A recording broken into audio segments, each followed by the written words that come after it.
সুপ্রিয় দর্শক, আমি আনিক আঞ্জুম আপনাদের সামনে হাজির হয়েছি NAN টিভির পর্দায় জানা অজানা কথা নিয়ে।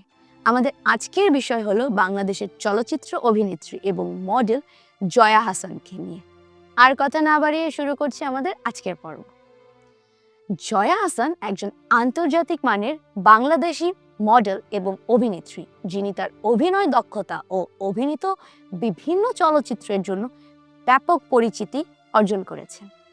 তিনি 2004 সালে ব্যাচেলর চলচ্চিত্রের মাধ্যমে অভিনয় জীবন শুরু করেন এবং পরবর্তী সময় বিভিন্ন উল্লেখযোগ্য চলচ্চিত্রে কাজ করেন।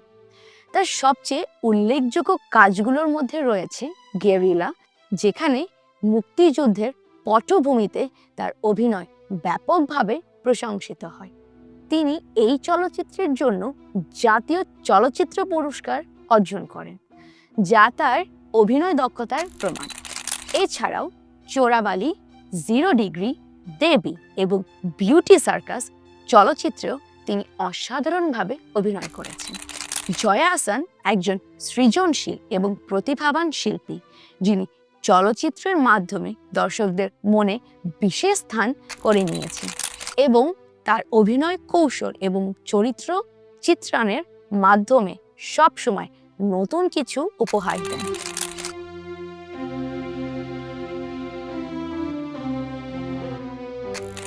তার কাজগুলোতে সামাজিক, সাংস্কৃতিক এবং মানবিক দৃষ্টিভঙ্গি বিরাজমান, যা তাকে একজন প্রভাবশালী অভিনেত্রী করে তুলেছে। প্রাথমিক জীবন: জয়া আহসান বাংলাদেশের একজন জনপ্রিয় অভিনেত্রী এবং মডেল। তিনি গোপালগঞ্জ জেলায় জন্মগ্রহণ করেন। তার বাবা AS মাসুদ একজন মুক্তিযোদ্ধা এবং মা রেহানা মাসুদ একজন শিক্ষিকা ছিলেন। তার পরিবারে 2 বোন ও 1 ভাই রয়েছে। অভিনয় পা রাখার আগে জয়া নাচ এবং গানের প্রতি আগ্রহী ছিলেন। তিনি প্রাতিষ্ঠানিক লেখাপড়ার পাশাপাশি ছবি আঁকা শিখেছিলেন এবং বর্তমানে একটি সঙ্গীত স্কুলও পরিচালনা করেন। জয়া আহসান তার অভিনয় দক্ষতা এবং চিত্রনায়িকার কাজের জন্য পরিচিত এবং তিনি বাংলাদেশের চলচ্চিত্রের অন্যতম পরিচিত মুখ। কর্মজীবন: জয়া আহসান একজন জনপ্রিয় বাংলাদেশি চলচ্চিত্র অভিনেত্রী, যিনি তার ক্যারিয়ারের সূচনা করেন 2004 সালে মোস্তফা সারোয়ার ফারুকীর ব্যাচেলর চলচ্চিত্রের মাধ্যমে। পরবর্তী ধাপে 2010 সালে নুরুল আলম আতিকের ডুবসাঁতা চলচ্চিত্রে তিনি অভিনয় করেন, যেখানে তার প্রতিভার উন্মোচন ঘটে। 2011 সালে তিনি ফিরে এসো বেহুলা এবং গেরিলা চলচ্চিত্রে অভিনয় করেন। গেরিলা চলচ্চিত্রে বিলকিস বানু চরিত্রে অভিনয় করে 2012 সালে তিনি ঢাকা আন্তর্জাতিক চলচ্চিত্র উৎসবে শ্রেষ্ঠ অভিনেত্রী পুরস্কার লাভ করেন। একই বছরে তিনি মেরিল প্রথম আলো পুরস্কারও শ্রেষ্ঠ নারী চলচ্চিত্র অভিনয় শিল্পী হিসেবে বিবৃত হন।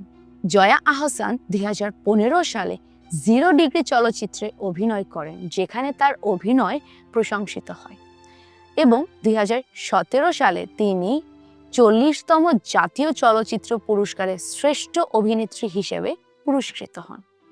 2016 সালে মুক্তিপ্রাপ্ত পূর্ণদৈর্ঘ্য প্রেম কাহিনী 2 ছবিতে তিনি আবারও শ্রেষ্ঠ চলচ্চিত্র অভিনেত্রী বিভাগে মেরিল প্রথম আলো পুরস্কারের জন্য মনোনীত হন। এছাড়াও 2018 সালে পুত্র ছবিতে তিনি একজন অটিস্টিক শিশুর মায়ের চরিত্রে অভিনয় করে দর্শকদের হৃদয় স্থায়ী ছাপ ফেলেন।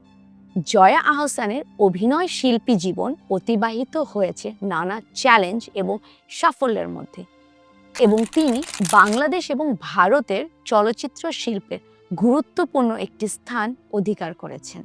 পারিবারিক জীবন: জয়া আহসান বাংলাদেশি একজন জনপ্রিয় মডেল ও অভিনেত্রী। তিনি ফয়সাল আহসানের সাথে 14 মে 1998 সালে বিয়ে করেন। তাদের দাম্পত্য জীবন দীর্ঘদিন ধরে চললেও 2011 সালে তাদের সম্পর্কের অবসান ঘটে, যখন তারা বিবাহ বিচ্ছেদ করার সিদ্ধান্ত নেন। বিবাহ বিচ্ছেদের পরেও জয়া অভিনয় সফলভাবে তার ক্যারিয়ারে চালিয়ে যান এবং দর্শকদের কাছে একটি প্রিয় মুখ হয়ে ওঠেন। বাংলাদেশের একজন প্রখ্যাত অভিনেত্রী, যিনি তার অসাধারণ অভিনয় দক্ষতার জন্য অনেক প্রশংসিত।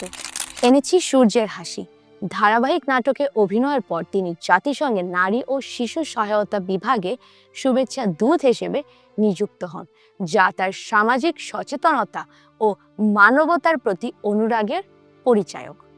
2016 সালে তিনি চলচ্চিত্রের অবদানের জন্য ইন্সপায়ারিং ওয়ামেন অ্যাওয়ার্ড লাভ করেন, যা তার কর্মজীবনে একটি গুরুত্বপূর্ণ অর্জন। এছাড়াও 2022 সালে বিনি সুতোয় চলচ্চিত্রের জন্য বাংলা ভাষায় জনপ্রিয় সাময়িকী আনন্দলোকের পক্ষ থেকে সেরা অভিনেত্রীর সম্মাননা অর্জন করেন। এইসব অর্জনে জয়া আহসানের অভিনয় প্রতিভা ও কৃতিত্বকে আরও উজ্জ্বল করে তুলেছে। দর্শক, এই ছিল আজকের পর্বে। এই পর্যন্ত। আবারও দেখা হবে আগামী পর্বে নতুন কোনো বিষয় নিয়ে। আমি আনিকা আঞ্জুম আপনাদের কাছ থেকে বিদায় নিচ্ছি। সেই পর্যন্ত ভালো থাকবেন, সুস্থ থাকবেন, NAN টিভির সাথে থাকবেন। ধন্যবাদ।